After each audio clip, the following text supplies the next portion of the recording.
can be replayed for anybody in the future. In case you're like, I didn't get that great nugget from Donald Craig Sanchez, you're going to be able to listen to it again. We will have all of these available on a website that we have coming out here in the next week or so. Right. I just put pressure on Caleb that it was coming out in the next week or so. All right. All right. So SLDM number 2, again, you're going to hear from today, Lori Reyna and Donald Craig Sanchez. Well, so our objectives are the same as they always are here at these meetings. Number 1, we want to dramatically increase your Cutco sales.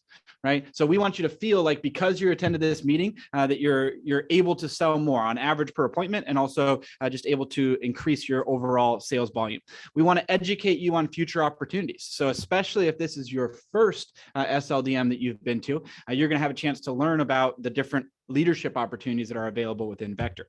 And we also want to identify future leaders for 2022 and beyond. So some people will have a chance to, even if you just got started this summer, move into leadership and have some type of leadership role this summer, right? Now that'd be pretty quick, right? Many of you will have a chance to move into a leadership role in the fall, or if you're in a leadership role right now, you may have an opportunity to move into a greater leadership role in the fall. And almost all of you will have doors open to you to be able to be in a leadership role come next summer as well. Those doors are going to open very quickly. And so I do want to encourage you guys to have notes. I see that most of you guys have notes out as well. I do encourage you to, if you do not have like a notebook or like anything to write on, to borrow a clipboard and a piece of paper from one of the managers in the back, as opposed to going on your phone. Because when Donald Craig Sanchez is up here teaching, he's not going to be quite sure if you're texting somebody or if you're taking notes if you're on your phone. So that'll make it a lot easier to make sure that you have it. And if you later on put that onto your computer, then you have to read it again, and you'll actually learn it even faster. So I definitely encourage you guys to take good notes. Make sure that you are 100% engaged throughout the time, whether it's myself speaking up here or whether it's one of our awesome guest speakers today. So here are the teams that we have present here. I know that virtually we have most of our offices represented. We got Bakersfield, we got Pasadena, we got Hollywood, we got Northridge, all represented virtually. Here locally, we have Ventura County and Northridge and Pasadena all represented here in our local office as well. And one of the biggest things that you can do after these meetings is whenever you're in like a breakout with your team at one of the team meetings, is talk about what you learned here. Because what that's going to do is that's going to create a desire for other representatives to want to come as well, so they can come get the goods, or they want to get invited so they can come there too as well. Some of the people, when you mention it to them, they'll be like, gosh, I really want to go to those. And then they're going to talk to Ben, and then it's like, oh, well, you haven't quite earned an invite yet. Right. But if you keep doing this, this, and this, then you can earn an invite. And then that will help motivate them to do more. Some people might have been invited to come here and they didn't come. Now that's not a good thing, right? But that happens, right? And so when you share how exciting it was, like whether you're sharing the exciting things, the exciting nugget that you got from Lori Reyna or any other thing that you got from the meeting, or whether you're sharing about how much of a blast it was when we went bowling afterwards or whatever it is, right? That's something that really can be transferred as far as enthusiasm to others. So for many of you, you guys are students, and so this is well regarded as the #1 company for students, and it's well regarded as #1 for multiple reasons, and you can see them illustrated on the screen.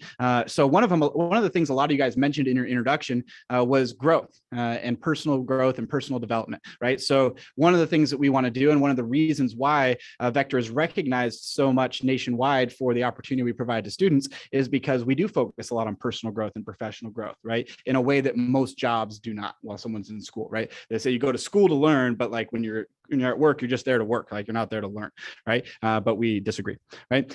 And the piles of cash, that's another thing. That's another reason why this is the best opportunity for a student. Very, very few places in the United States can you make this much money as a college student legally. And so that's another reason why. So some of you guys are going to focus on making 2,000, 5,000, 10,000. Some of you guys 20,000 or more in income just this summer or throughout this year. And also you see on the bottom right there, I want to make sure it was mirrored correctly. On the bottom right, you see just professionalism there, right? And so one of the things I know a lot of people, when I talk to people who are now rocking it as financial advisors somewhere, or they're rocking it as a lawyer somewhere, or they're rocking it as a doctor somewhere, one of the things they say is, well, you know what I really learned from Vector was how to present myself professionally, how to be myself, but at the same time, myself at the most professional. And that's one of the things we teach a lot in our Leadership Academy is how to be yourself, but yourself at the most professional. I'll talk more about that. Speaking of the Leadership Academy, our biggest goal of everything we do here in Vector is to help you become a 5-star recruit. And I'm going to talk more about that. That means a 5-star recruit for anything and any opportunities that arise here in Vector, but also anything that arises outside of Vector as well. So that is one of our main objectives there, is to help you be that 5-star recruit. And we'll talk more about what that means. All right, here's kind of the premise of Vector as well, which is what's better, working 30, 40, 50 years so that you can eventually make a 6-figure income, right? You can talk to a lot of people who have worked for 30, 40, or 50 years to eventually make a 6-figure income and ask them how that went. And then others working 90 days to a year to gain a skill that helps you to be more marketable and make more money in the future, right? I was just listening to Trey run an interview right before I popped in. He was running an interview right there in the back, right? And he was talking about Andrew Bosworth, like you guys all probably heard about in your interview, right? And you think about how if Andrew Bosworth would have just graduated from college and went and gotten a good engineering job, right? Maybe he would have gotten paid like 70 or 80 grand, you know, right out of college. Engineers do get paid a decent amount if they get a really good spot, right? Maybe he would have made less, more like 50 grand, right? But instead, he worked with Vector and became a leader within Vector, became a manager within Vector, all while he was in college. And then when he graduated, he was hired to be the vice president and head of engineering at Facebook, which, let's just say that I'm sure paid him slightly more than $80,000 to $90,000, right? And so what did he do? He really just worked for like maybe not 90 days. He might have worked for 2 years, right, while he was in college to gain a skill that helped him be more marketable and make more money in the future. And obviously, we know that not everyone here is going to be in Vector for 20 years like me. It's almost 20 years. It's going to be 20 years in July, right? It's pretty exciting. It's a great place to be for 20 years. I can tell you that. But I know that most of you guys are going to move on to success and other things that you do. And we certainly want to make sure that you're putting yourself in the best position to have this happen for you as well, like I mentioned it do for Andrew. So we would love to have more of you be on slides like this, right? There's Andrew that we just talked about. Hal Elrod is a well sought after speaker and author that speaks all over I was going to say all over the country, but it's really all over the world, right? Michael Cassetta actually is a really close friend of Trey Payments. And this needs to be updated because he's no longer the Chief Sales and Strategy Officer at Compass. He's now Chief Revenue Officer at Paxos. Yes. So moving on to higher and higher executive positions every day, right? And so you can see a CEO there in Chantel. Lauren Gibbs was actually in this office dropping off some trophies just so we could. She's like, hey, do you guys want my trophies, right? And she it took her 3 trips to the car to bring back her trophies, but she's just like, I just want to keep them in the Pasadena office. Like I can't take them everywhere I go, right? You'll see like Brandon's trophies around here just sitting here too as well. It's cool when people win so many trophies that they're like, can I store them in your office, right? But let's talk a little bit about the opportunities here in Vector that will help you have more opportunities outside of Vector or lead to more opportunities inside of Vector. So the first step of the Vector opportunity is being here. Right. So the fact that you're here already puts you in front of anybody who's not here. That really puts you on my radar. Right. So I've had a chance to meet you in person. And like this was my first time meeting JB in person today. That was pretty cool. Right. And if I meet you out virtually, of course, that's exciting too as well. We hope that you're able to make one of the live events in the future. And we will have other live events that will be continuing moving forward. But as far as moving up into leadership positions, the promotions work a little bit differently than they do for our sales rep positions. So when you get your sales, when you get to 6,000, you get promoted. When you get to 10,000, you get promoted. When you get to 20,000, you get promoted. Well, key staff and all the higher positions after that are not so much just when you hit a certain sales number, right? But they're also coming from your manager viewing you as having leadership potential. So in order to get on key staff, the first key is to get to $3,000 to $6,000 in sales, have a positive attitude, and ask. Now, you're probably not going to get promoted until you get over $6,000 in sales, at least in most cases, right? But if you're between $3,000 and $6,000 in sales and you're talking to your manager about how you want to be on key staff, right? That's going to be the first step to getting to key staff, right? And so we will have our next promos for these at the next team meeting. So we'll have team meeting at each of our team meetings. We'll always have our key staff promotions. Now, another reason that I mentioned why Vector is a top place for students to work is because of the money that you can make, right? And so when you think about how the promotions work and the percentages go up. I like to think about it as if you were to sell 1,000 for the week, if you were to sell 2,000 for the week, or if you were to sell 3,000 for the week, right? Which I think is like a good standard for like anybody in this room, right? Like at a minimum, you should probably be thinking like, I want to sell $1,000 a week, right? So you guys should probably take pride in like those strings that are on there, right? I remember when Spencer first got started with the job and he had his first 3 straight weeks, or maybe it was 4 straight weeks, over $1,000 in sales, right? And that showed consistency, right? Now, some weeks were well over that. They were like 2,000 or higher, right? But that minimum standard being established of $1,000 was really important there, right? And some of you, that's too small, right? You should focus on something more like $2,000 in sales or $3,000 in sales, right? What this chart right here, though, is how much you make if you sell 1,000, 2,000, or 3,000 for the week, how much you make depending on what level that you're at. Starting with $10,000, which if you're not there, I'm sure you'll be there soon, right?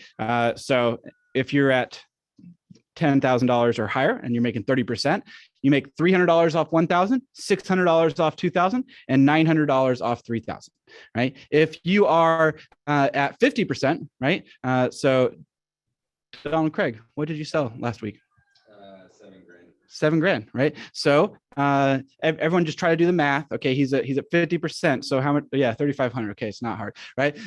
So you're not at calculator level, as Trey likes to call it, when you're at 45%, right? Where you have to like you need a calculator to figure out exactly what you made. You just divide it in half. It's really easy, right? And in fact, Donald Craig, what are you at in sales for the year? 78,000. So he has made over $35,000, more like $38,000 in income so far for the year, right? Very exciting, right? And so we want to help you guys maximize that income opportunity this summer. Now, also, we want to introduce you guys to the idea of working Cutco through college. So one of the things that I mentioned last time I was up here talking at a sales leadership development meeting was how I kind of viewed Vector when I first got started, and then how that gradually changed over time. So when I first got started with Vector, I was like, my friend made some really big paychecks. He'd made like $3,000 in like his first couple of weeks on the job. And I was like, I think that would be really cool. I could use $3,000. I want to go do that too as well. I want to make some quick money. This will be a summer job, right? I don't even know if I'll work the whole summer, right? But I can make some good income, and that's what I'm going to do, right? And a lot of you guys are probably the same way. Like at first you're like, I don't know how long I'm going to really do this thing, but like I'm going to try it out. And I know I can make some good income. And so I'm going to go see what I can do, right? And then I had some success with it, and I started to make that good income.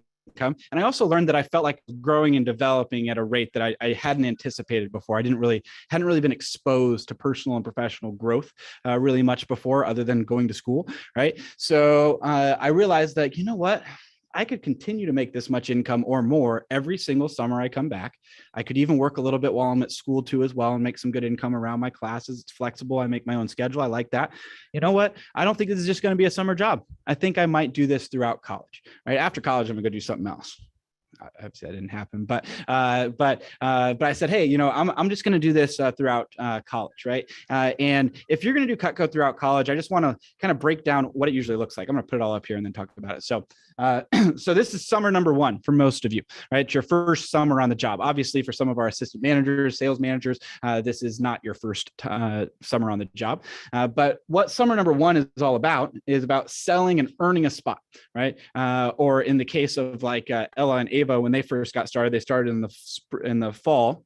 So their fall was about selling and earning a spot, right? And then if you sell and earn a spot though in the summer, then in the fall or summer number 2, you could become an assistant manager.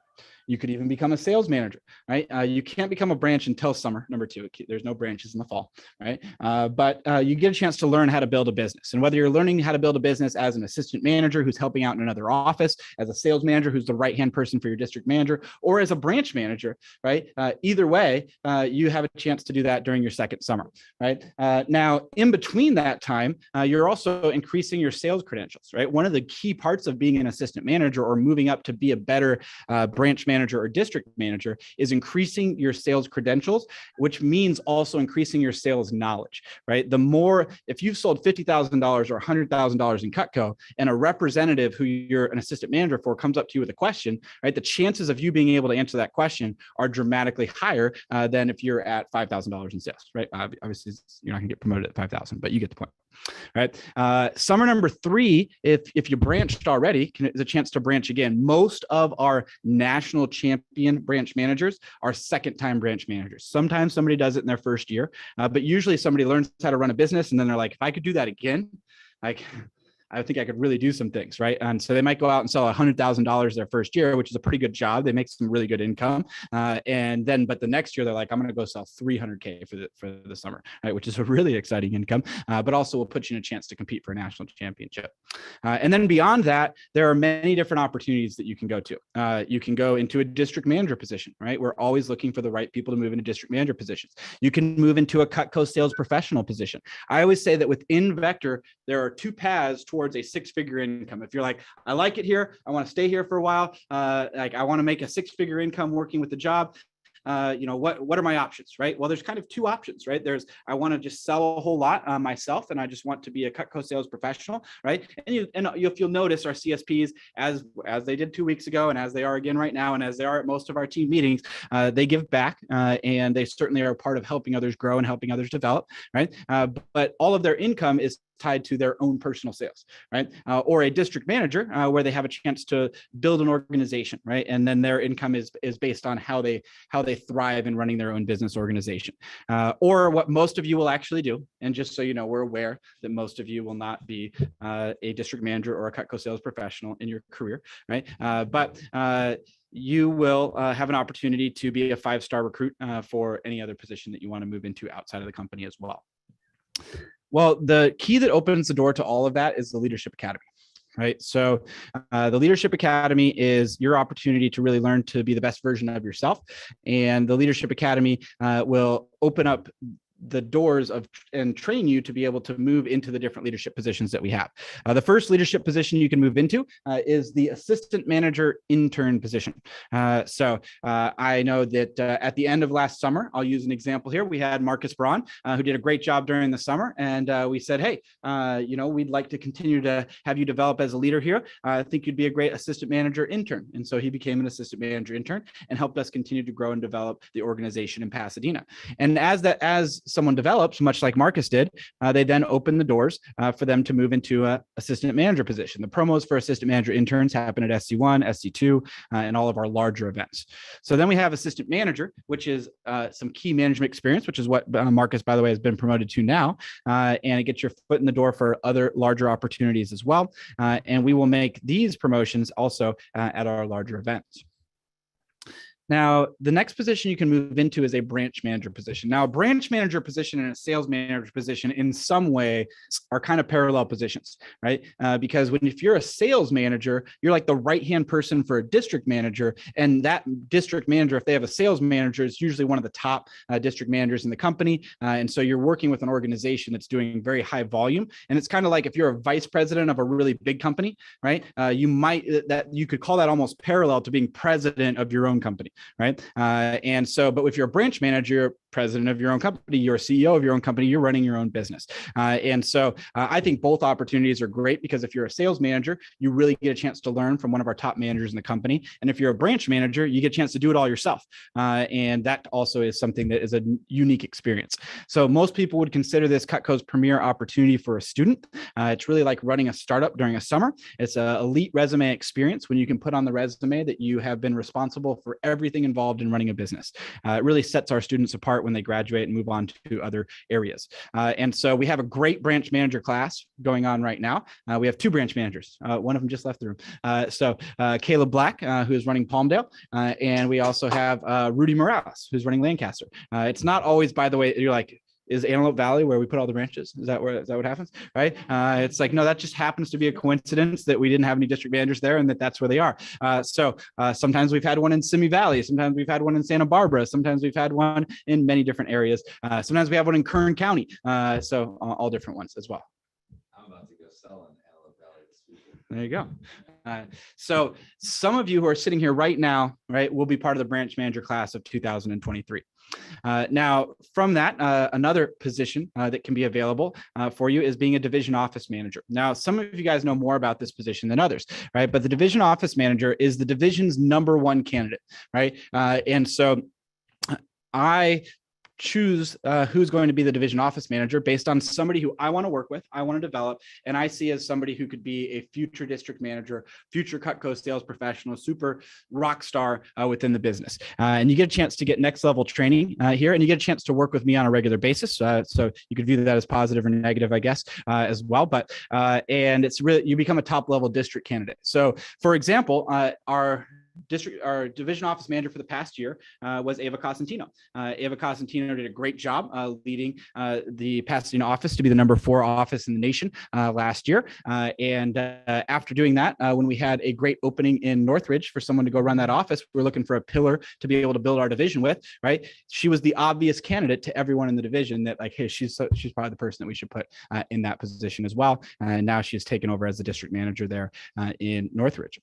And so right now, that person is Ryan Williams, right? There's a very strong likelihood that Ryan Williams could say, hey, you know what? After being a division office manager, I want to go be a district manager again. In his case, he was a district manager before, and he came back into the business as a division office manager. So he might want to go run an office somewhere else, or maybe he wants to become a Cutco sales professional. And so that position could become available again come next summer, or even sooner than that, depending on what happens with Ryan.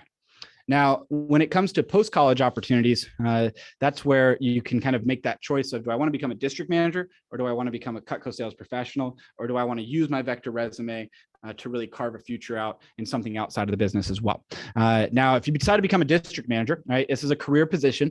This also is often used as people call it an MBA, right? I like how Donald Craig Sanchez happened to say, hey, you know, I'm going to the master, studying for my master's with Brandon Brown. So he's studying for his master's kind of as a CSP, right? Well, I have had many friends who have worked in the business who decided to become a district manager, knowing that they were going to be a district manager for probably 2 or 3 years, right? And then they were going to springboard into doing something else in business in the future, right? Sometimes we're going to run a company that was related to like their friends or family were running. And so they knew that they were going to take that over eventually, but they wanted to learn like the inner workings of running a business and working with people and being at a management level. And so instead of going and paying for an MBA at a university, they instead had a district manager career. They rocked it for 2 or 3 years. If they had any student debt, they paid all that student debt off. They started saving some income, and then they used that to springboard themselves into what they do today. Right. So this is really a next level experience. We're always looking for new people to move into those positions. If someone identifies themselves as a district manager candidate, we find a way to have a district manager opening for that person too as well. And we have a great district manager team here that you guys all know very well, and we'll be looking to add more to that in 2023. Now, equally exciting is the opportunity to move into a Cutco sales professional position. Now, sometimes our student representatives who are doing Cutco through college, something that I didn't include really in the first couple of years until we got to the graduation part, is that somebody can become a Cutco sales professional while they're still in school, right? So they could get them, I think you have to be up to $100,000 or $150,000 to be a candidate. Is that right? Yes, you have to be $150,000 to be a Cutco sales professional candidate, right? But we have many students who do reach that level and become a Cutco sales professional candidate there. And so you could be a Cutco sales professional, go out and sell $200,000 or $300,000 while you're in school, right? And then decide after that, hey, do I want to go into continuing to do that post-graduation? Do I want to move into management at some point during that, right? A lot of times people will be like a branch manager in the summer and then a CSP for like 9 months while they're going to Leadership Academy to learn how to improve their skills. And then they'll go back to being a Cutco sales professional at the end of the summer, right? And so the difference with a Cutco sales professional is it's a completely independent selling opportunity. It's a career selling opportunity, although you can do it while you're in college as well. And some people primarily do this through the fair and show opportunities, which is our events team, right? So they sell Cutco at things like the LA County Fair, where we sold $850,000 of Cutco, or they do it at the Ventura County Fair, or different events that we have. Other CSPs go the route of being pursuing the realtor opportunity, right? Being a Cutco Cutco Closing Gift Consultant, CGC. Yes, I just abbreviate it so often that I couldn't say it, right? And so this is actually something that that Lori does, in addition to being a huge part of running our, of helping run our events team and being a huge sales leader in that events team. Also works in the realtor opportunity. You guys all met Deanna. She also does that as well. Danny, who you guys will meet later on, also pursues that. We also have something called a military program, and the military program allows for us to sell Cutco at military bases, right? So that's something that Brandon layers on. So Brandon actually helps run that program for the company, but he leads the events team as the events coordinator, and then simultaneously also goes to military bases and sells Cutco on those military bases as well, right? And then of course, like I said, you guys can move on to other greener pastures elsewhere too as well, right? Or just as green pastures elsewhere. All right, guys. Well, I do want to recognize our top representatives so far. These are our Cutco sales professionals. Two of them you're going to hear from today. You can see we have Donald Craig Sanchez there. He's now at more like $77,000 or something like that in sales. You got Lori Reyna right there as well, $143,000 for the year. And I do want to recognize some of you in this room who are on this. This has gotten shuffled up a little bit recently. So first of all, in the hunt, just barely away from the number 10 spot, we have Caitlin from Northridge at 6,045. So if there was an 11 spot, that would be Caitlin right there in that number 11 spot. Spencer from Pasadena, 5,424, also almost in that here today. Abby Martinez, who's at her first SLDM here today, just popped into the top 10. So congrats, Abby, on popping into the top 10 there, 6,319. Also here today, we have, let me see if I scroll up here a little bit. We got Elizabeth Schaefer here on the Zoom as well, 7,973, good enough for the number 7 spot. Right now, you can notice that these are pretty tightly contested, so there can be a lot of fluidity to these rankings.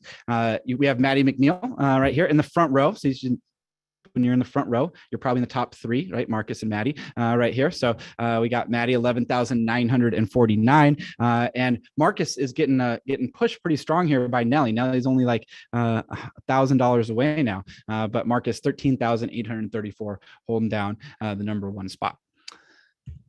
All right. Well, that's not correct. So what I'm going to do now is give a chance to introduce our first speaker. So let me just go ahead and pull this up here.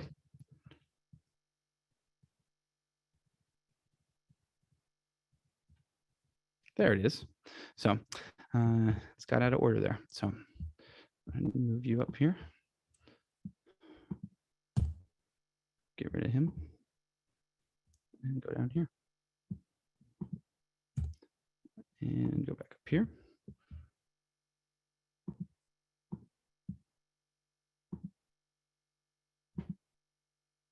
All right, there we go. So for those of you who don't know, this is Donald Craig Sanchez and his daughter.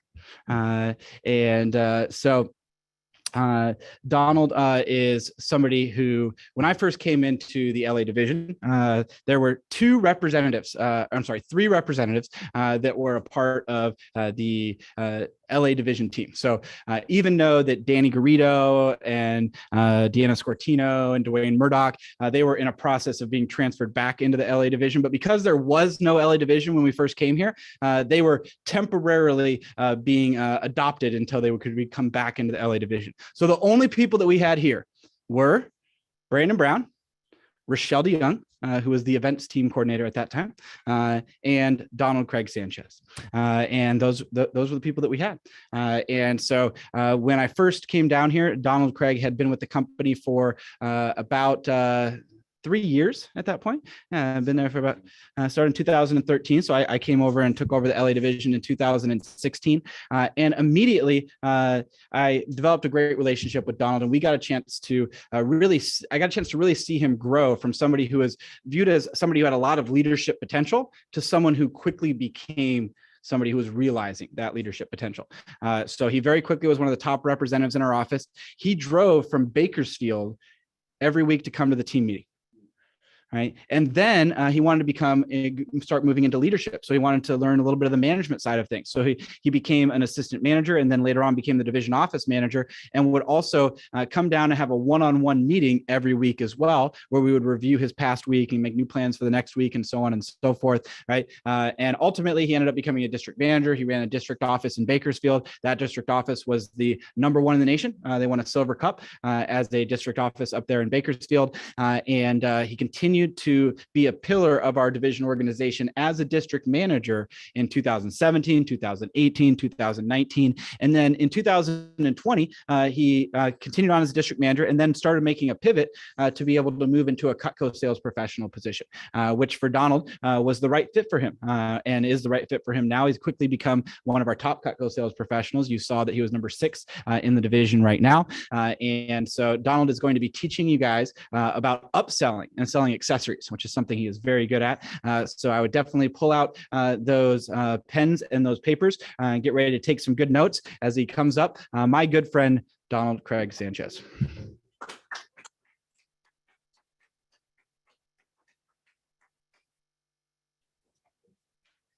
What's going on, everybody?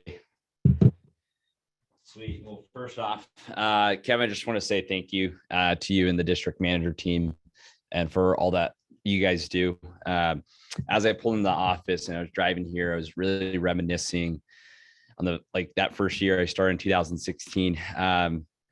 I was a lazy college student. Full transparency. Most of my life I had been lazy. My kind of mantra was, what's the minimum I got to do to be able to play sports? That was like my whole thing.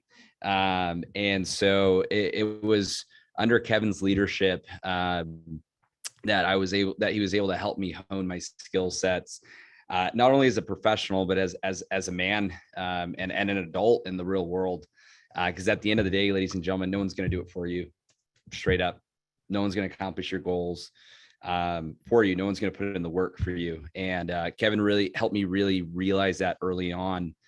And as you were going through your message, Kevin, talking about all the different stages and the different opportunities, I wasn't just reflecting on my opportunities. By the way, it was like sell, right? And I was like, oh, I didn't do it in 3 years. I did it in 4. It took me a little bit longer, but that's the exact process that I went through all the way to DM and then eventually CSP. But a handful of people were coming through my mind. One guy I wanted to talk about specifically, most of you district managers already know. His name is Jesse Arzate. He was one of the first people. I interviewed him my second week as a district manager. He was in my second training class. Interviewed him as a 17-year-old. And back in 2017, I'm not going to go into a full story on Jesse, but I'm sharing this with you, not to impress you, but simply impress upon you everything and really just echo everything Kevin just said about the vector opportunity. There is a reason why I'm going on 9 years with this company. And when I look at that rep, Jesse, who's become one of my good friends, Jesse graduated top of his class at CSUB.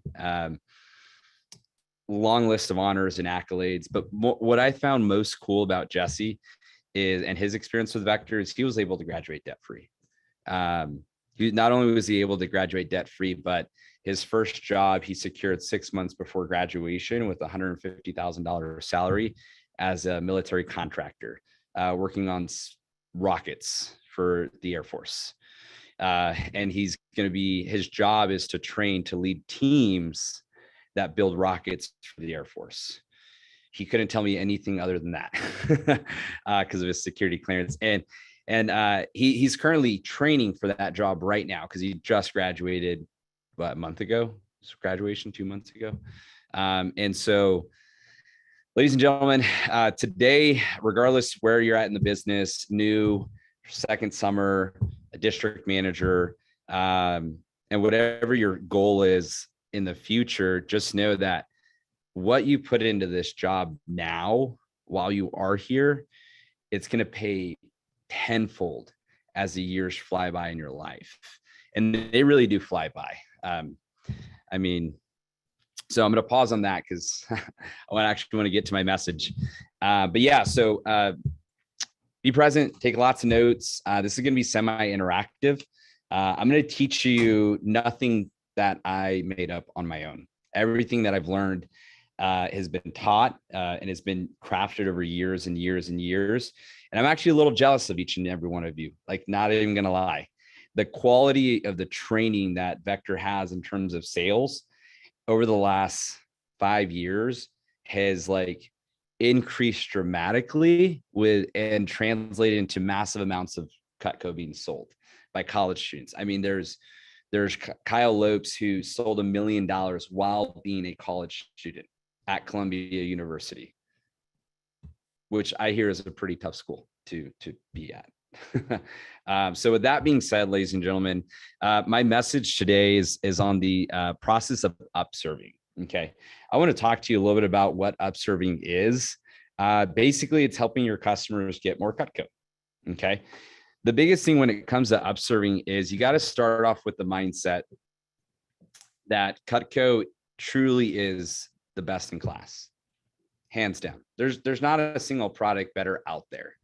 And so it's so funny because I go demo after demo and I get told all the time, you're a great salesperson. And I kind of laugh inside because I tried to sell cars for 3 months and I sold 0 cars. I tried to sell tech. I sold 1 order for $100 to my best friend. And I basically just asked him to buy because I needed a sale. And so like truly, ladies and gentlemen, you do not have to be a sales wizard. You don't need to be an outgoing person. Anyone can sell Cutco. Straight up. Anyone can sell Cutco. If you can read, you can sell Cutco, right? Even if you struggle with reading, you could probably still sell Cutco. And that's just because you got to understand, like we truly represent the best in class. And who, just show of hands, by the way, show of hands, if you eat food. So at least sometimes you need knives, right? So you got to believe and you got to understand that everyone needs knives and you sell the world's best knives on the planet. So this will only work if you have that level of conviction. And if you don't, that's fine. Build that level of conviction. There's a reason why Cutco has been around for 75 years. It's American made. It's still family owned. We haven't changed a single thing in our manufacturing process. The product quality hasn't changed. We have the same guarantee. Like there's one guy that makes all the bread knives in our company for like the last 30 years. One guy makes all the bread knives and like the salmon knife and the carving knife and all that. If you ever get a chance to go to the factory, you'll meet him. He's super hilarious. He's a Marine and he wears his Marine shirt. So anyway, so that's what I want to start off with. I'm not really going to use the slides. So if I hit the button on accident, don't worry about it. I want to start off by telling you like one of the greatest, like who invented upselling, who invented upserving. Does anyone know? No, close, but no. McDonald's invented upselling. Okay. Does anyone know what I'm talking about? Right. What do they say when, you go up to the drive-thru and you're like, can I get a cheeseburger? What do they say? Would you like some fries with that? Right.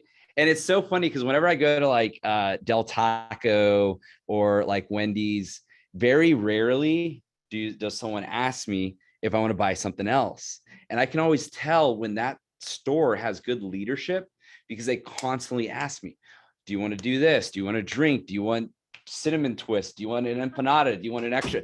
I'm like, no, thank you. That's fine. Sometimes I say yes, though. That's the funny part because it works, right?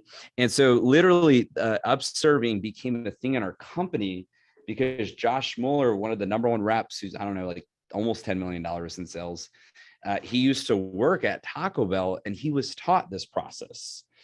And then on his demos, he's been working with Cutco for like 20 years. He's been able to create a formula that if it's so simple and if you use it on every single one of your demos, you will increase your sales results. This is how I sold a Cutco kitchen for $8,000 the last day of the year. I had no idea that this customer in East Bakersfield, of all places, if you don't know East Bakersfield, it's not the nicest part of town.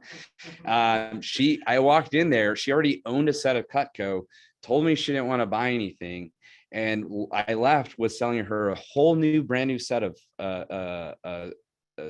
ultimate set with steak knives, the full set of cookware, the full set of flatware, and a few extra gadgets and stuff on top of that. Okay, just by following this formula that I'm going to teach you guys today. So it's super simple. You're not going to need to like take a ton of notes. I will tell you exactly what to write, and you can write obviously whatever else you feel called to write. Okay, we're gonna have some fun. I'm gonna teach you some cool stuff. But the first thing is you got to set a standard. Okay.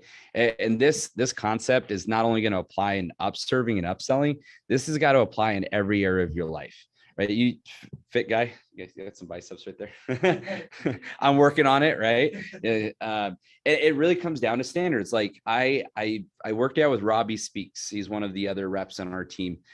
Dude is jacked. He looks like a short, like Captain America. He's got these giant muscles. And I worked out with him for the first time. And I've been lifting like the last 6 months for like the first time in my life. And he kicked my butt. And I'm like, oh, dude, I do these same exact workouts, but for some reason, I'm way more sore than I've ever been. He goes, well, because you did them right. You followed you did them right. You didn't do them the wrong way. You did them right. You didn't look like one of those guys. I'm like, oh gosh, did I look like that? Like there's a right way to do things. And so if you follow the standard of what I'm going to teach you today, you're not going to have to worry about sales. You're not going to have to worry about if the customer is going to buy more, because they will. Not always, but if there's an opportunity, you got to ask yourself, would Brandon have sold someone this? Would Brandon have sold him that upserve? Would Brandon have sold him that flatware? Because guess what? Brandon's human. That's it. There's nothing that he does that's superhuman. It may come off that way, but he's a master at this upserving process. Okay. So are you ready for that? So I'm going to teach you a couple of things you can write down. This is the outline right here. The outline is I'm going to teach you the 3 rules of upselling. So write that down, the 3 rules of upselling. I'm going to teach you about the timing of upselling. I'm going to teach you different offers that you can offer to your clients. We're going to go over key phrasing. And then if we have time at the end, I'll go over some bonus content for you. So let's dive in. Okay. 3 rules of upselling. Here's the thing. I want to reiterate this. Okay. You have to implement verbatim everything I teach you in the sales process. Because what if I told you, like, you can increase your income without working any harder, without working any more hours, without worrying without hoping if someone's going to buy? What if I told you you can confidently go into your demos knowing that not only customers are going to buy, but when they do, they're going to want to buy more, right? Dami, you and I have been talking about this, right? Like teaching you how to like, hey, this is how you set up your business, right? And like, what did you sell your last appointment? What did you sell in the service call before that? And what did you sell in like your first 5 service calls? I think it was 0, right? 0. Yeah, 0, right? And it's simple. Like this is not rocket science, ladies and gentlemen. It's knife science. It's so much simpler than that. Okay. So step 1, right? The 3 rules of upselling. Okay. So rule number 1, AO, write that down. Rule number 1 of upserving, AO. That stands for always offer. You always offer 100% of the time. Ladies and gentlemen, if you don't ask for the order, are they going to tell you yes or no? No, they won't even like if you don't ask for the order, they will not buy the order. They won't even tell you no, because you've never asked. So rule number 1 is you always ask for the order 100% of the time. I would rather have people tell me no and get a lot more yeses in the process than just have one random person say, well, you guys sell ice cream scoops? Yeah, I'll get one of those too. And just hope that someone does that. I cannot tell you, by the way, like I love selling to like customers who already own Cutco, because especially if they have like a small set or like a homemaker, because when I see that, I'm like, oh, here we go, baby. Here we go. They got Cutco and they only have a homemaker or they only have an ultimate set. Even better. Oh my gosh. Because guess what? They don't have flatware. They don't have cookware. They don't have the gadgets. Their kids, I don't know if they bought their kids gifts. So you got to understand the average value of a client. And for you business majors, this is something that you're going to really want to know. And any entrepreneur, you got to understand the value of your client. The value of a client is $15,000 in Cutco. $15,000. That's the value of a client in terms of how much CPO will this customer buy over a lifetime, regardless if it's from you or me or someone else. Okay. So when I walk into a customer's house or I do a demo or a service call or at the booth or a virtual demo, whatever it is, and they have Cutco that they bought from their niece, their nephew, a neighbor, I'm like, they probably weren't as good as I am. Right. And it's not that it's a skill set. It's I know the processes that work. So what's rule number one? AO, always offer. Correct. Okay. So now, and by the way, guys, that's the hardest part of upserving is actually getting yourself to do it. I cannot tell you when I started studying upserving like intentionally 6 months ago, I would write up an order and I'd be afraid to ask for more. That's the hardest part. If you can do that, the rest of this is cake. So that's rule number one, always offer. Rule number two, AOA. AOA. Rule number two, AOA. Always offer again. Always offer again. See, here's the deal. If someone takes the first offer, right? So let's just say, Ella, you buy an ultimate set. And I upserve, I say, hey, Ella, just so you know, since you're already getting the ultimate set, you're getting a great deal on it. If you do this, if you add on the entertainer pack, I will give you an extra. Kevin, we got a dead computer, a dying computer. Why? If you, just so you know, since you're already getting this ultimate set, if you add on the entertainer pack, I'll just buy you the can opener for free. Just so you know, if you do that, I can do this. Do you want to go and get that today? Yeah. Sweet, let's do it. Right. And if she says yes to that, guess what she just told me? She's willing to spend more money. That's it. So if someone takes the first offer that you offer them, they take the first upserve, you always ask them again, because they're more likely to say yes again. Right. It's like, have you ever been shopping and you're like, you're like, all right, I'll get the jacket. You know what? Fine. I'll get the ties like at Express, right? Love Express. And then they're like, well, we got a deal on socks. Oh, I need some socks. All right, let's do it. Right. And then, well, we got these tie clasps. And I'm like, wait, hold on. All right, that's it. I'll take the tie class. Right. And no more. Right. And then you're done. So upserving is the same thing with Cutco. Okay. So step one, always ask. Step two, always ask again. Step three, by the way, if they say no to the first offer, don't ask again. Like, don't just, you're going to sound salesy. So step number three, okay. OUTD.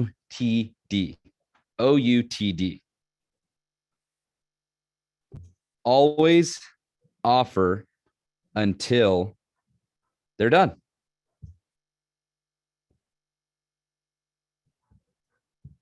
Always offer until they're done.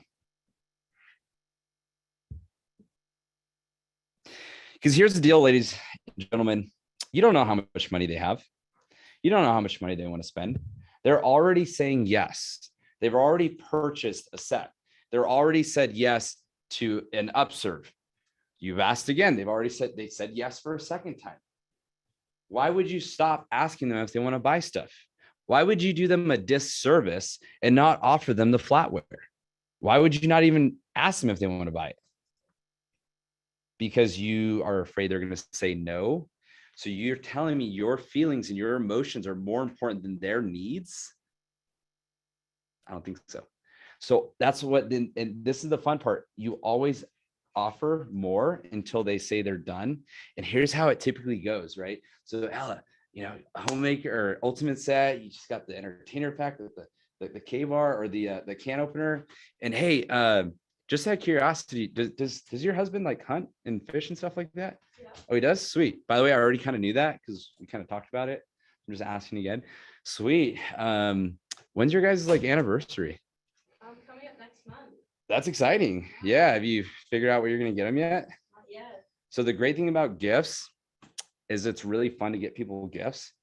The hard part is kind of knowing what to get them, right? I mean, what's the point of a gift?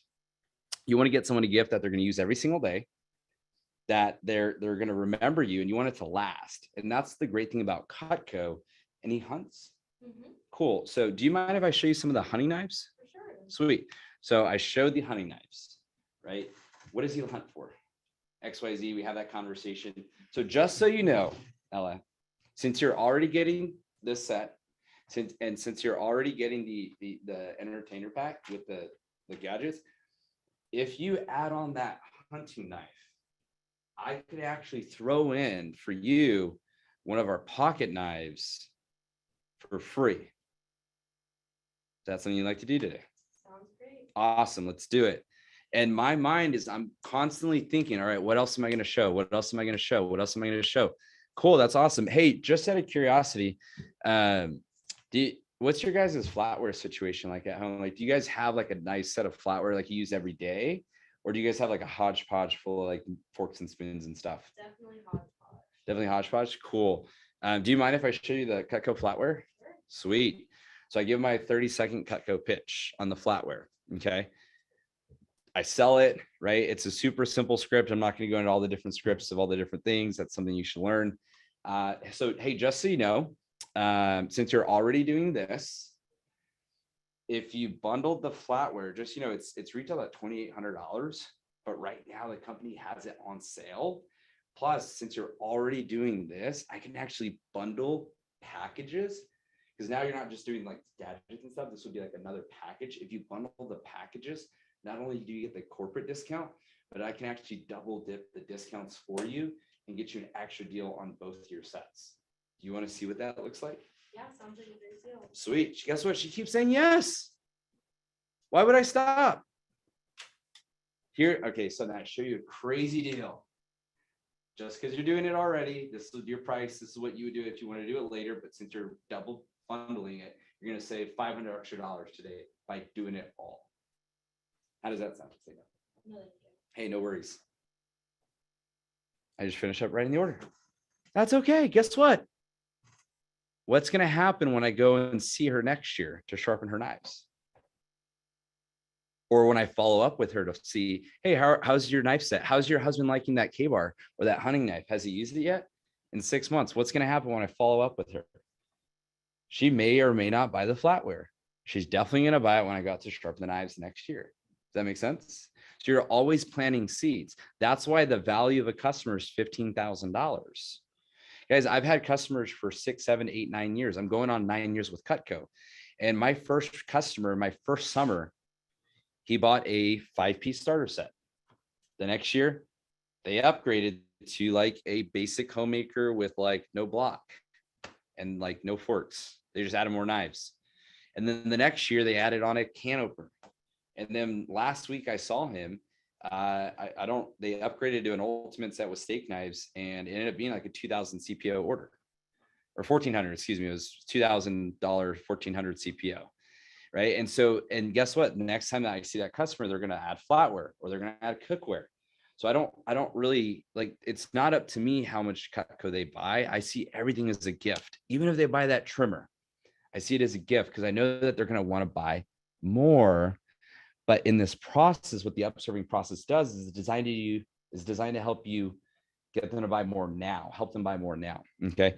So again, rule number 1 was always ask. Rule number 2, rule number 3, always ask. Yeah. Always offer until they're done. Okay. So the next thing I'm going to go over now, give me one second. My notes are on a document and it just kind of moved around. Let's see.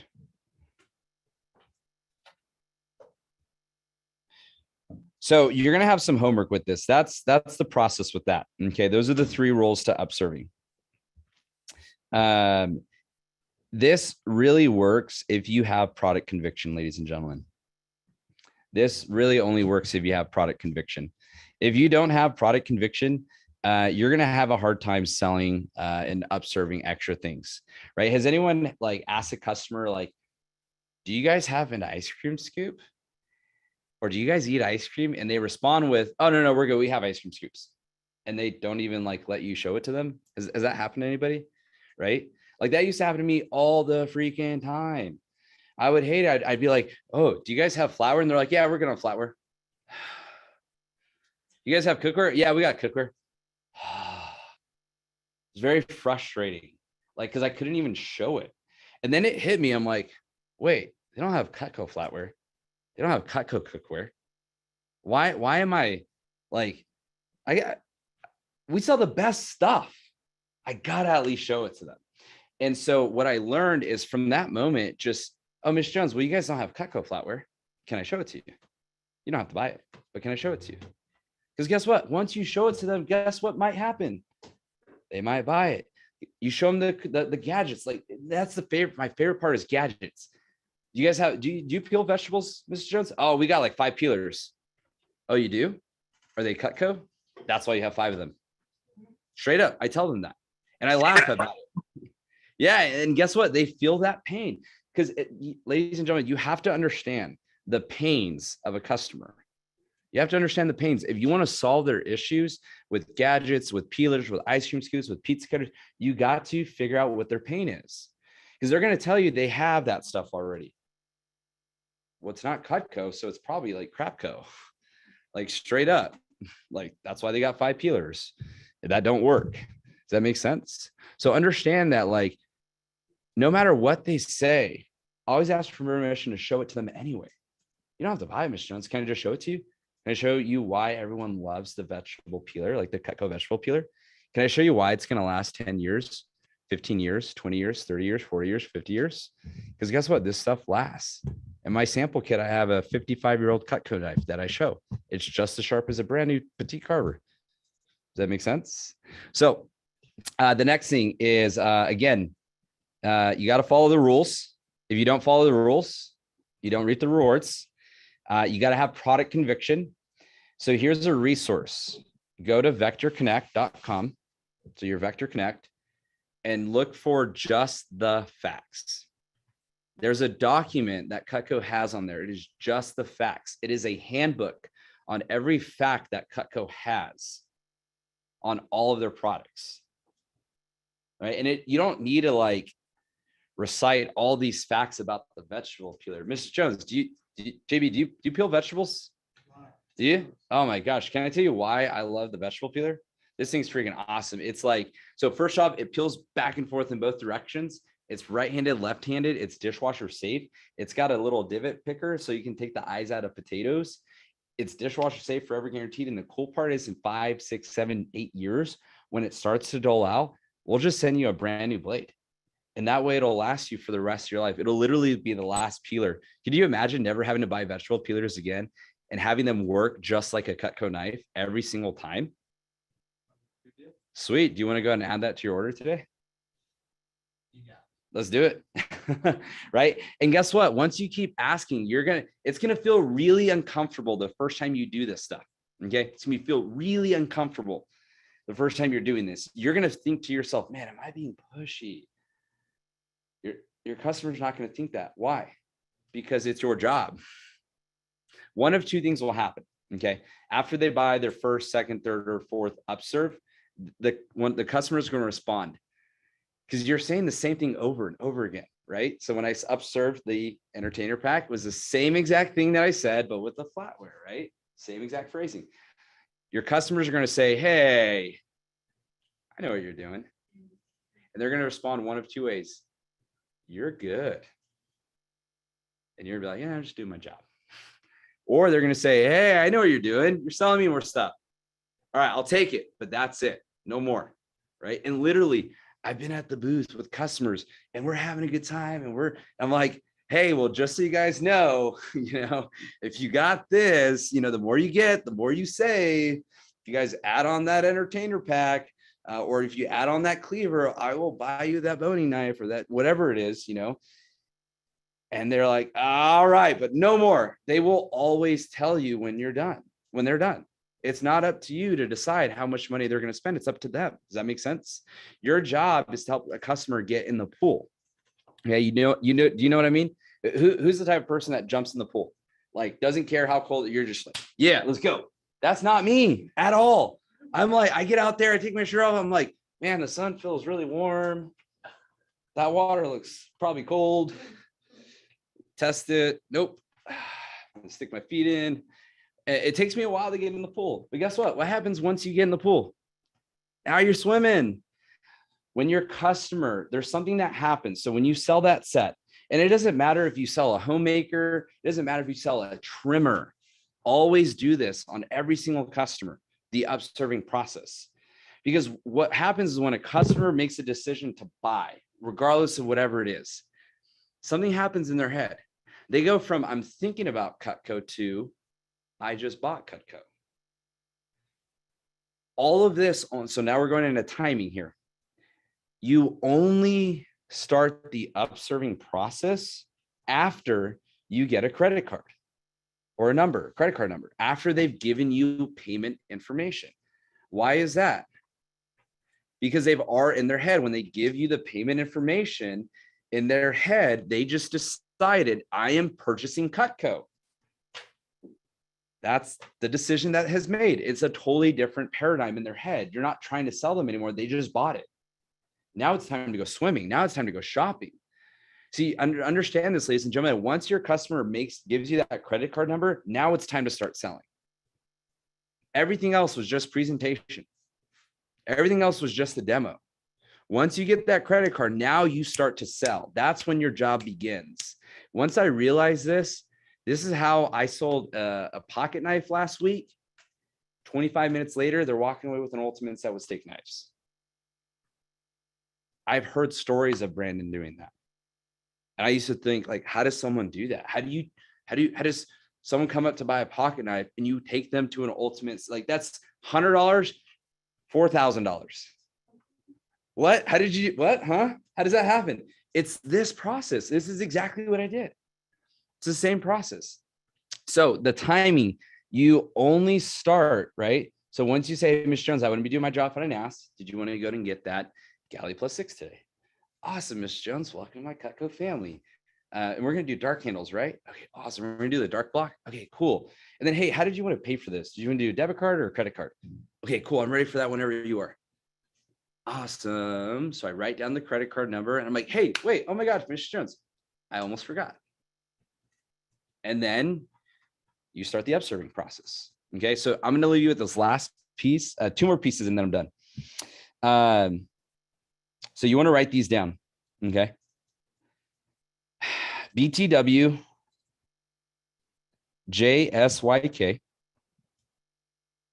Anyone know what those stand for? There you go. You probably heard me say that a few times up here. I say that a lot at the booth. I'm like a broken record. And it's so funny because guess what? Nobody cares. They know you're a salesperson. They know that's your job. And I don't start saying that until I get the credit card. Does that make sense?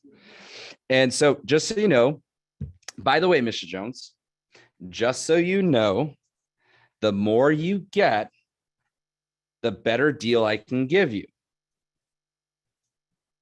Write this next one down. SYAGT.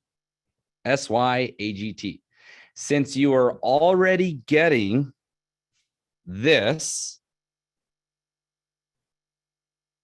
IYOT. Sorry, IYDT. That's the next one. IYDT.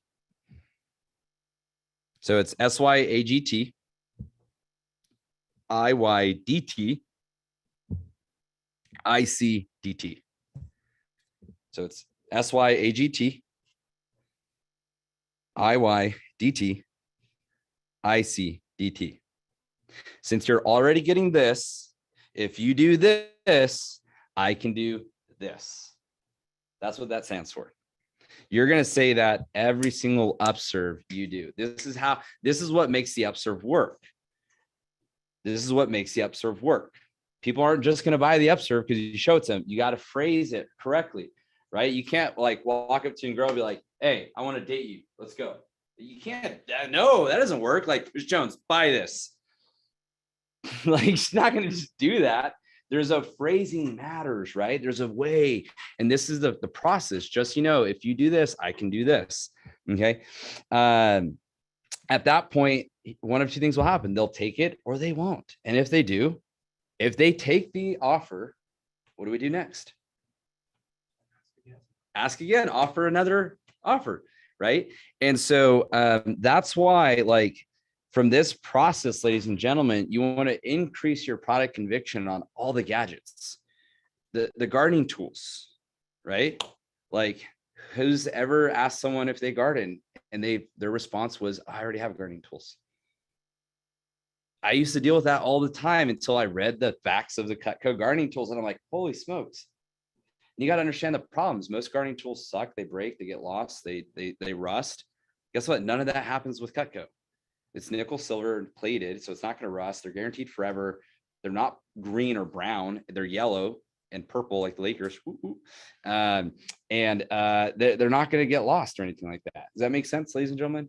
So remember, go to Just the Facts, increase your product knowledge, increase your product conviction, follow this process, and this stuff's just going to work. And what you're going to notice is your averages are going to start going higher. Like last year, I averaged at the booth every single time I stepped behind the booth, $2,400 a day. That's what I sold on average. Some days it was like $100, some days it was like $5,000, but it averaged $2,500, $2,400 at the booth. I'm averaging now over $3,000 each single time I step at the booth. I gave myself a pay raise. That's what I did. Last thing I have you write this down. I give myself permission for a pay raise this year. I give myself permission to get a pay raise this year. And if you do the work, you will earn that pay raise, ladies and gentlemen. And that is all I got for you.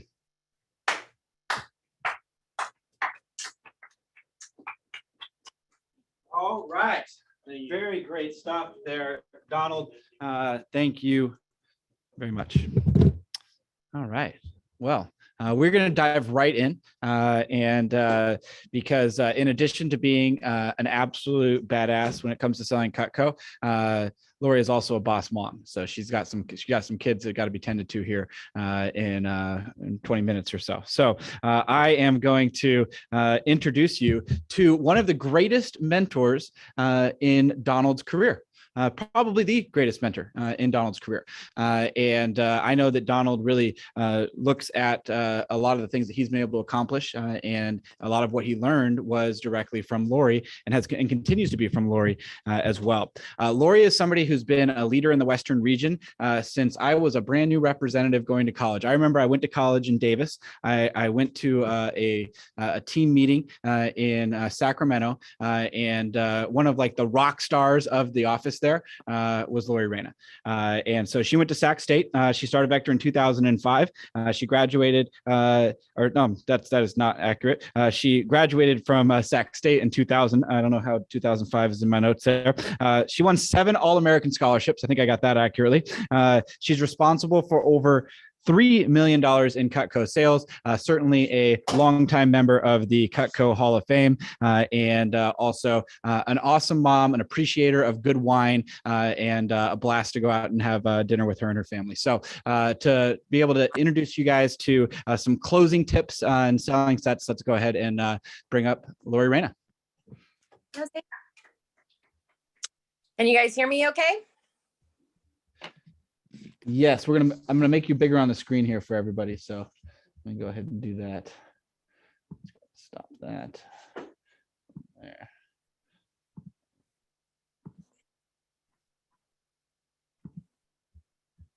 And can you remove the spotlight from the other one? Yeah. Cool.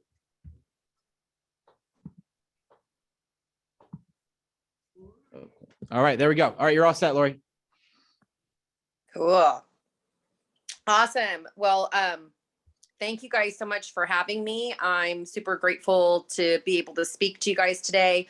I myself was in the same shoes a long time ago, but you know, we're all the same people, right? Just in different points.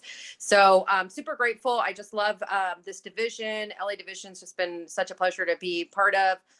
The job and the career that I started selling Cutco so many years ago in college, thinking of it as like a fun summer job and, you know, good money. I find myself and my husband having a full-blown career, and I just love it. So, you know, whatever it's going to be for you, if it's just going to be that resume builder, a stepping stone for college, or potentially a career, I wish you guys all the best. And I just want to let you guys know that I'm very grateful to be speaking with you guys today. So I started in college. I loved it. Like Kevin said, I won 7 All-Americans. I had a lot of fun doing it in the process with the flexibility. Additionally, you know, I just sold around school, and then I really dug in and pushes. So, you know, maybe that's something for you. But I did want to just let you guys know that I hope this information helps you and whatever you guys are desiring, and gives you what you need to make, and you could just take what you like and make it uniquely your own. I'm a big believer in small steps in the right direction over time really makes a massive change. So just realize that there's probably going to be a lot of parts to my talk. I'm going to be talking to you guys about the demo and about closing. Donald did a great job on upserving. Just know that, you know, you've got to get that order first. So that's going to be kind of what my talk is about. And I'm going to give you guys a lot of nuggets. So get those pins ready for phrases and things that you can put it in your arsenal so that you feel more confident and comfortable on your guys' mostly virtual demos, to just be able to, you know what you want to say or questions that might ask, and really dig in. So a lot of this stuff, I'm going to give credit where credit's due, is Matt Graves.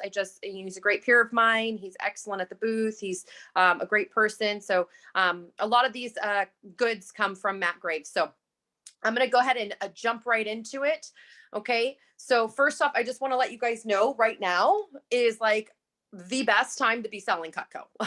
Like, people are cooking now more than ever. Everyone was locked down 2 years ago.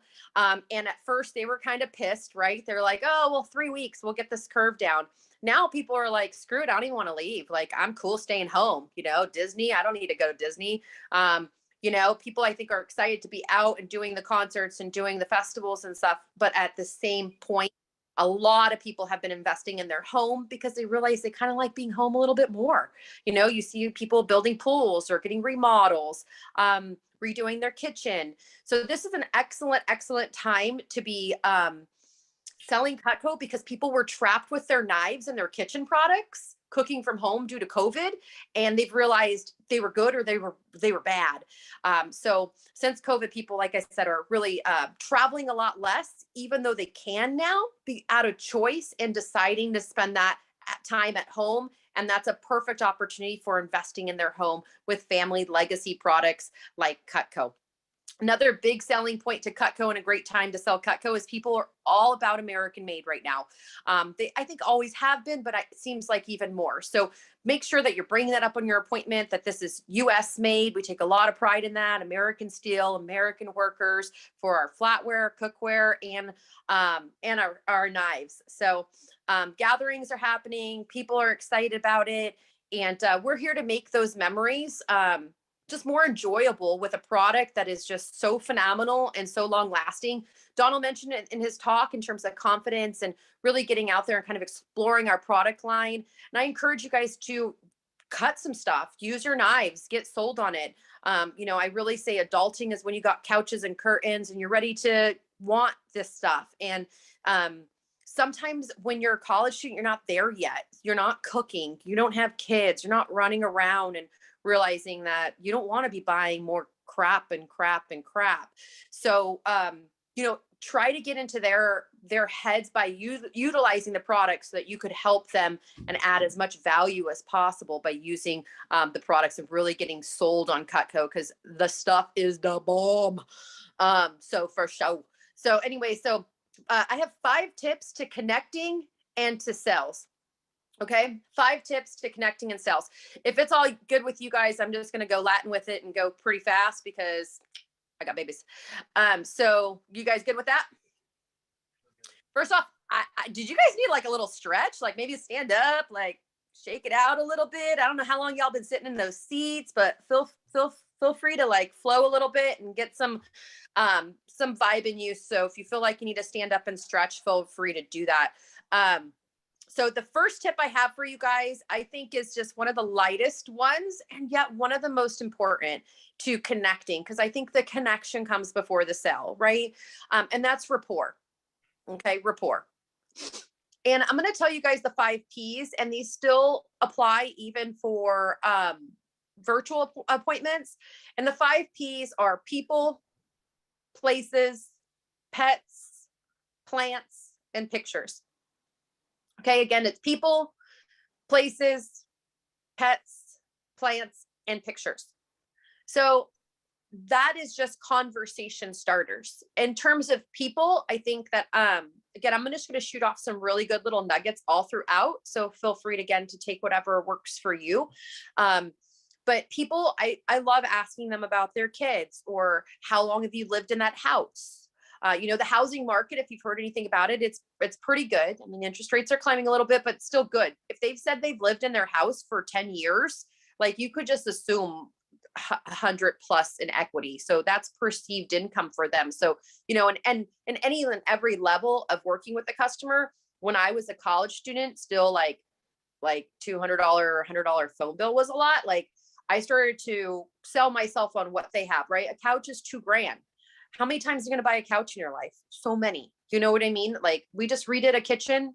The stove is X amount. Like we'll do that again, and Cutco is bought once and lasts forever. So, take these things and also not only connect with them, but give yourself confidence that people spend money. So are there kids in sports?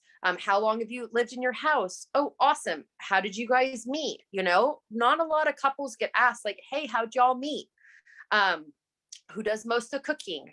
Just connecting. Places, how long have you lived where you live? Oh, great. That's awesome. Do you guys have like similar neighbors that are in the same, age with the kids? Oh, that's great. Awesome. I could see you guys have a pool in the back, whatever.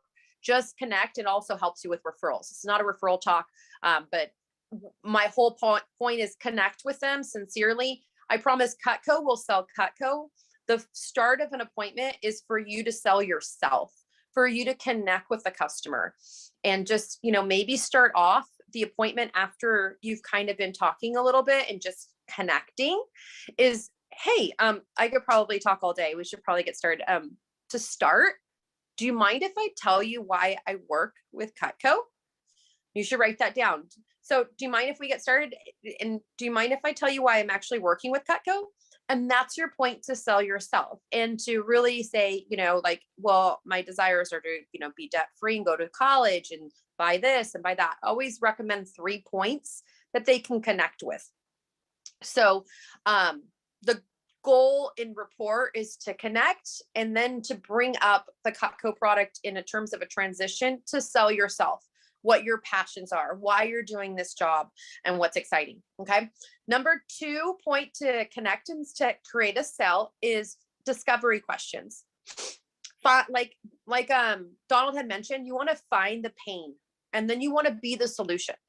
Okay. Remember, think adults, kids come home every day after working. They have to cut stuff. Okay. So ask those discovery questions. Who does most of the cooking? It is not the women that do most of the cooking nowadays. And I will tell you that if the men are into cooking, they're really into it.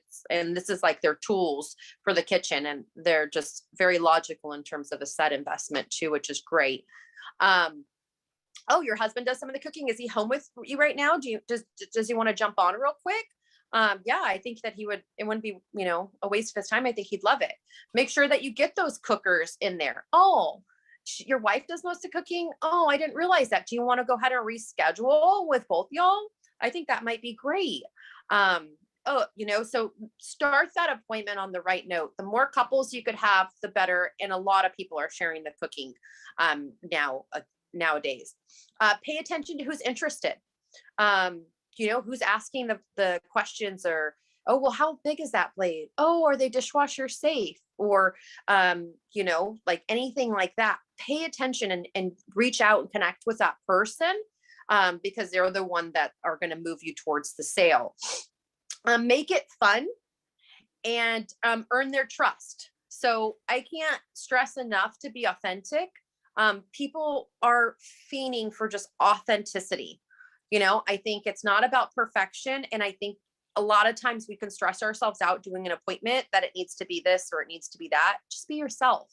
I think that prior focus, like something that I did in college and when I started Cutco, is I considered it like a course. I would spend time studying before I did my appointments. I would spend time memorizing the close. I would spend time, you know, watching myself in a mirror, ask for the order, and do the demo. A little small degree of training and preparation can really make the difference. And the difference is not a lot. But it is zero or something. It's a sell or a no sell. So spend the time outside of your appointments working on your craft. Because I mean, I don't know what your commission level is at a, you know, $1,000 or $1,500 order. If you're selling a $1,500 order, you're probably going to make what, $200-$300 from that. I mean, it's worth a little bit of difference to get that versus the zero. So spend that time on your craft because if you practice and you do a good demo and make it fun, you can really prevent a lot of objections, which I'll give you guys how to handle objections too. Okay. So what are their pain points? Find out who does the cooking, obviously get the discover questions, but so what's one of the most frustrating thing about your knives? How long have you guys had those knives? You know, Miss Jones, this, you know, we may be able to just do spring cleaning and clean out the drawer of the Crapco. We'll see, you know, most people keep their Serenity. Something I love telling my clients is like, hey, look, like, how long have you had those knives? About 12 years since your wedding or whatever. Okay, great. So something that I've noticed, Miss Jones, is a lot of people keep their serrated edges longer. And it's not that they work so good. You're the one doing the work. You know what I mean? You're like shredding everything and it's ripping and tearing. You need to paint those pictures and talk to them about that because that's likely what they're experiencing. So do you guys host the holidays? Awesome. So super common question before I show any sets is when you guys have guests come over, how many settings would you say fits your needs? And then you draw that out.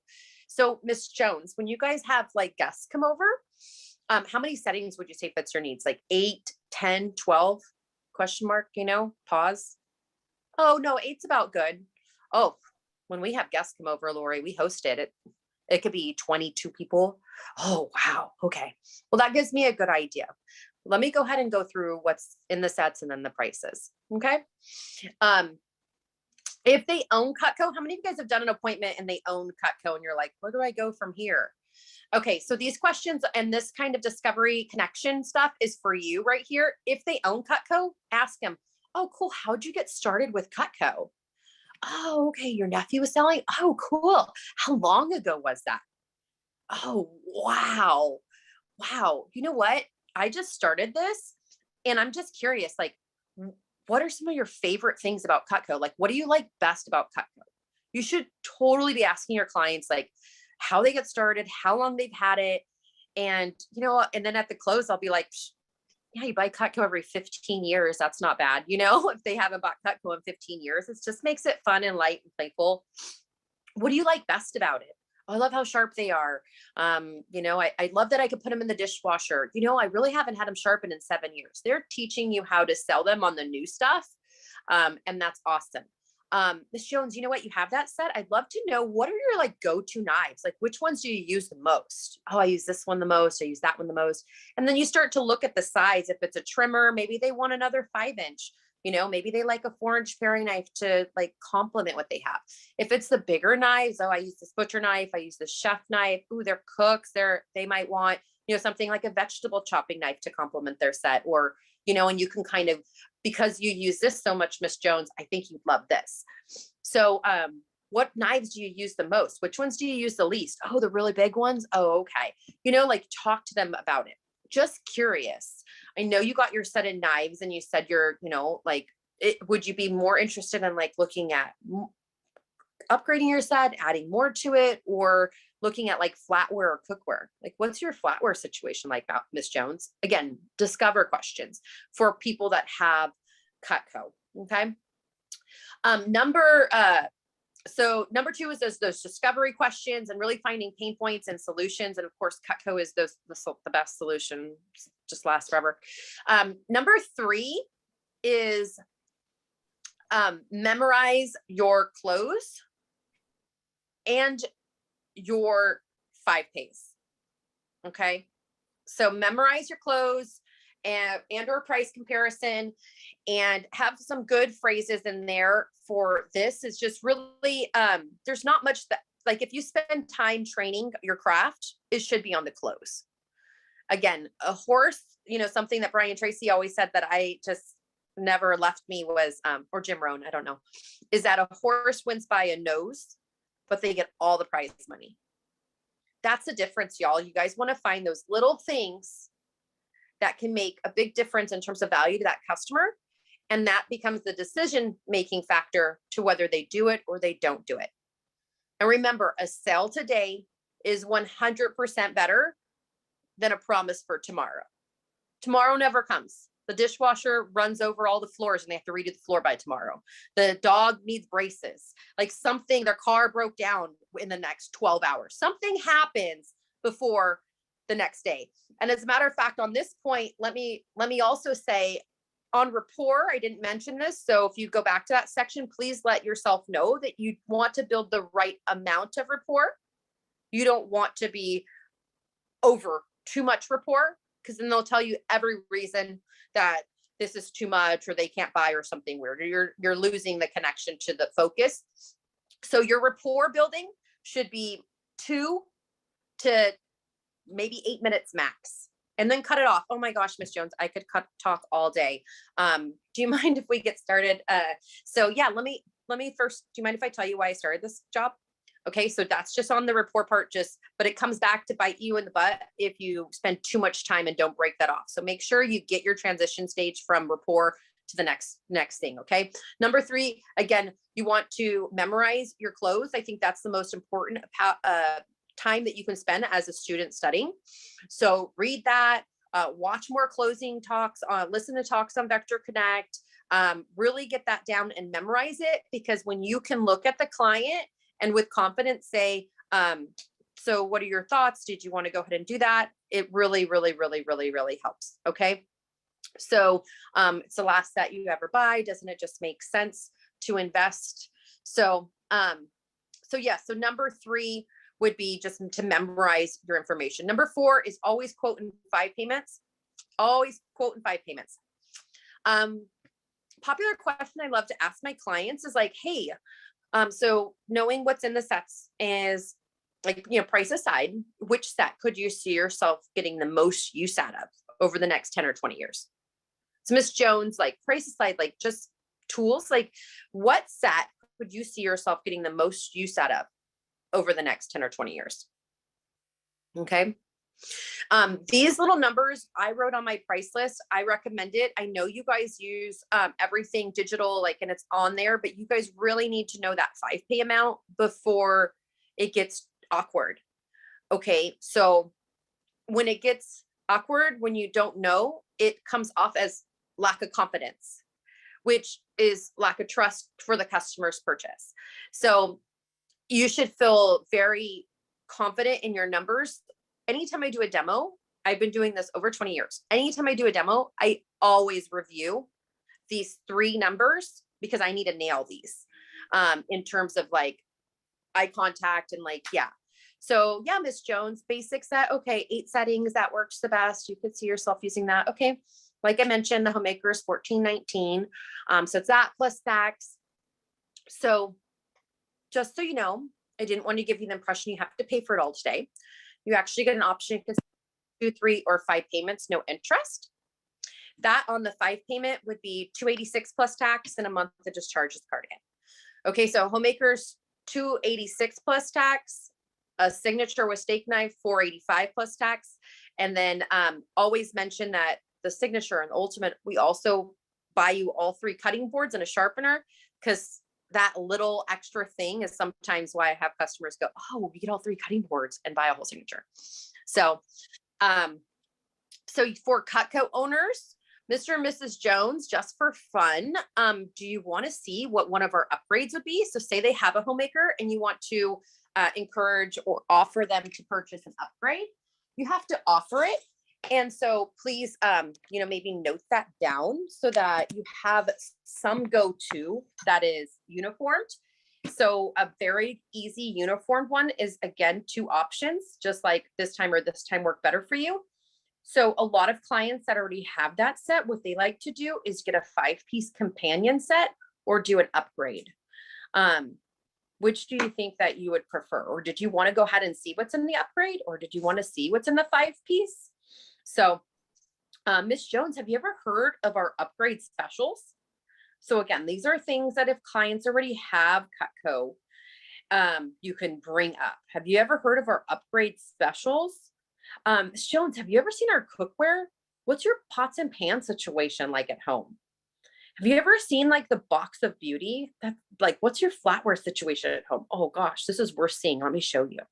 Okay. So number 5, ask for the order. Okay. This is the scary part. Get off you, and on purpose though, you have to ask for the order. I promise it's not scary for Miss Jones to spend $400 every month. She goes to Costco and she spends $600, and I promise she doesn't call her husband and go, honey, it's $600, it's $250, is it okay? They're used to spending hundreds of dollars all the time, and most of the time they don't even remember it. Okay. Because just have an Amazon Prime membership. You order stuff all month long and never even remember what the hell, like, you know, Cutco something they'll buy, they'll have every day, use every day and have forever. So don't be shy asking for the order. But let me give you guys some other ways to ask for the order without being so direct. Okay. Hey, so yeah. So what are your thoughts so far? What are your thoughts so far? Hey, just curious, like if you were to do it, do you think that you would like the small table knives, or would you prefer the steakhouse steak knives? Hey, you know what?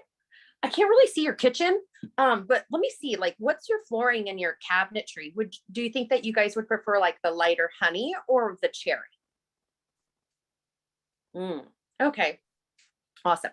So what we're doing here is you want to talk like past the buying decision. So it's more of a speed bump versus like a cliff, you know? So you want to just be like a little bit more casual about things, and maybe not asking if they want the set or don't want the set, but what's like, oh, you know what? I think it'll get there by 4th of July. How cool is that? It'll be your first 4th of July with Cutco. Yeah, awesome. So just curious if you would do it block color, if you would do it steak options, if you would do it petite chef or big chef on the homemaker. If you ask them 2 questions that are deciding points of the purchase versus whether to purchase or not, you're really going over that bump smoothly. Okay. Last thing on 5, which is asking for the order, is handling objections. You should expect objections. You could do the best demo ever and you will still get objections. Okay. So I'm going to go through really fast these objections and then close this talk down. Number 1 is later. Okay. How do you handle, I want to buy it later? Talk about the first call special. Ms. Jones, you could totally do it later. But like I said, if you did it today, I can actually buy you those $125 shears or whatever your first call special is. Okay. So encourage a first call special. Number 2 objection, think about it. Awesome. That's why we have a 15-day back guarantee. Because you know, so you can have the knives, use them, and really think about it while you're using them. Okay. So think about it, 15-day unconditional money back guarantee. Too much money. Oh, I didn't mean to give you the impression that you have to pay for it all the day. You can actually split it. It's only $286 in a month that just charges the cardigan. You get everything in about a week. Okay. And go a little bit past that and talk to them about how that works. It'll process once in a month that just charges the cardigan. You still get everything in about 2 weeks. You can always pay it off, change cards. We don't care what you do. So you might as well just use our money for free, right? So too much money, show payment options. Too many knives. drop down with enthusiasm. Okay. So too many knives, drop down with enthusiasm. So never just give up, oh, it's too many knives and then move on. Okay. Talk to your husband, 15-day unconditional money back guarantee. And then the at last chance to close that order if you need to. Just curious, if we were able to give you a turbocharged deal, is it something that you'd be open to considering today? Well, yeah, I could do that. Okay, well, let me call my manager and see what they could do. People love to see you work for them. So don't be shy to try that one extra thing to see if you can get them a crazy deal or whatever. Again, anything is more than zero. So get the sale, even if it's a trimmer. Get them to try out a trimmer. Just start with the trimmer, Miss Jones. It'll be your favorite knife, and then you can get the set later. Lastly, just have fun.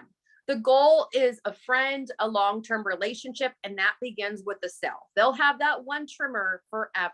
So get them something. Anything on an appointment is better than a promise.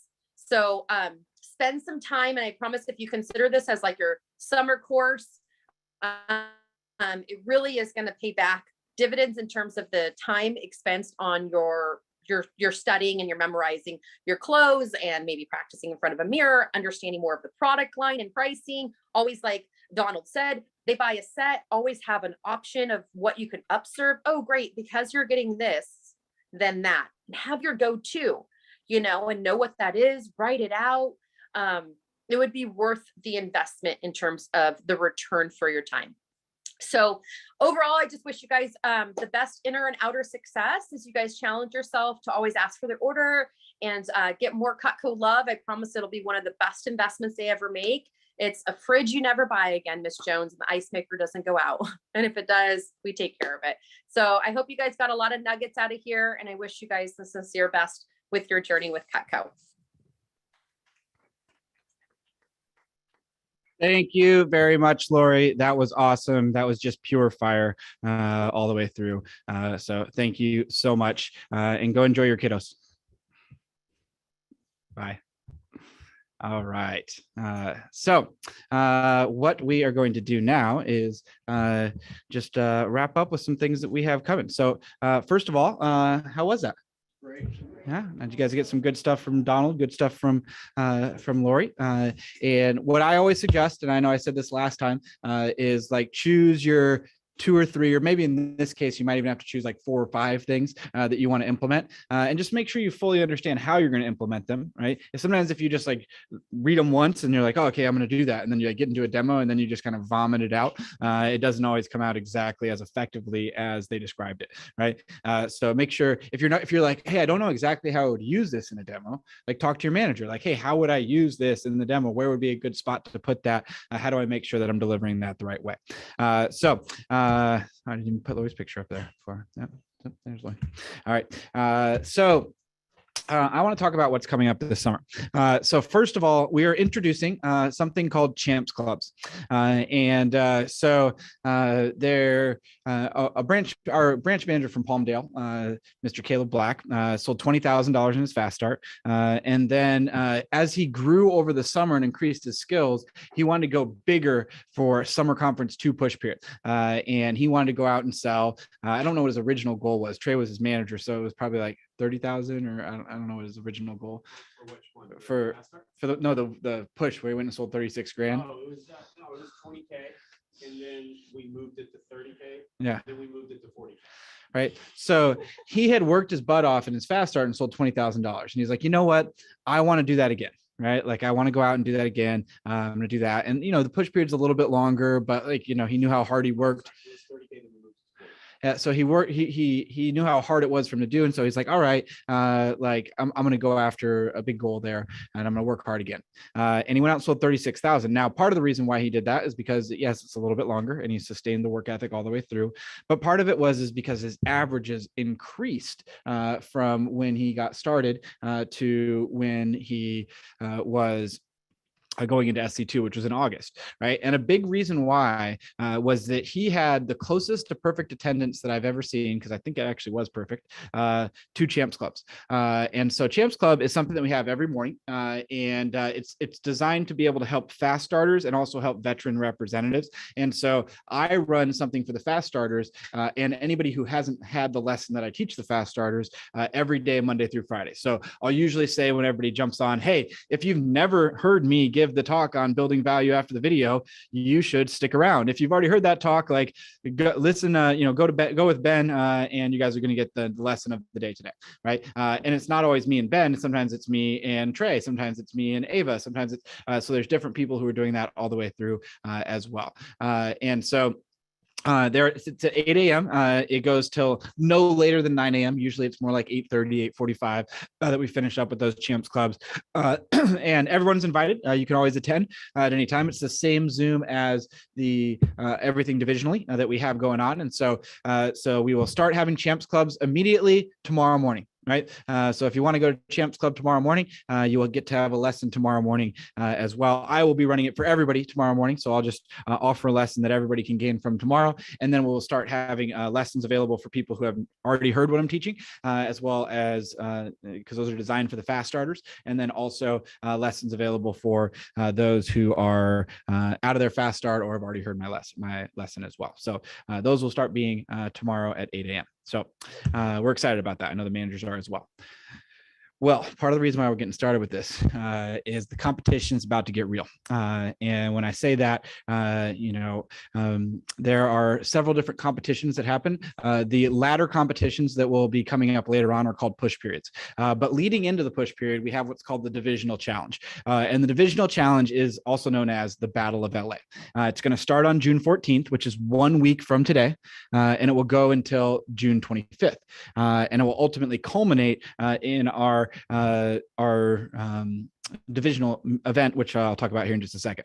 Now, at halftime of this, we will have this right here, which is Sales Leadership Development number 3, and that is featuring Mr. Danny Garrido.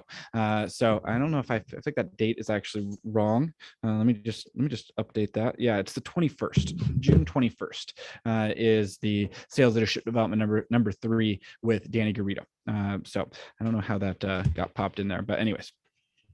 So now the LA Showtime divisional event is on June 26th. This is the only event that we ever hold on a Sunday. So for those of you guys who don't normally work Sundays, if you're able to go to event 1 Sunday, this is June 26th. And the locations to be announced, but it'll probably be the Pasadena Hilton or the Glendale Embassy Suites. Probably one of those two, as those are usually where we have our larger events there as well. And that'll be where we'll have like 150 people from the division, and we'll have awards given out on stage. We are actually giving out awards for the top 10 representatives at that during the divisional challenge. The top 2 assistant managers and sales managers, as they also compete in that category.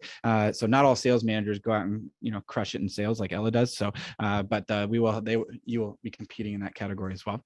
And the top 2 Cutco sales professionals will be competing there as well.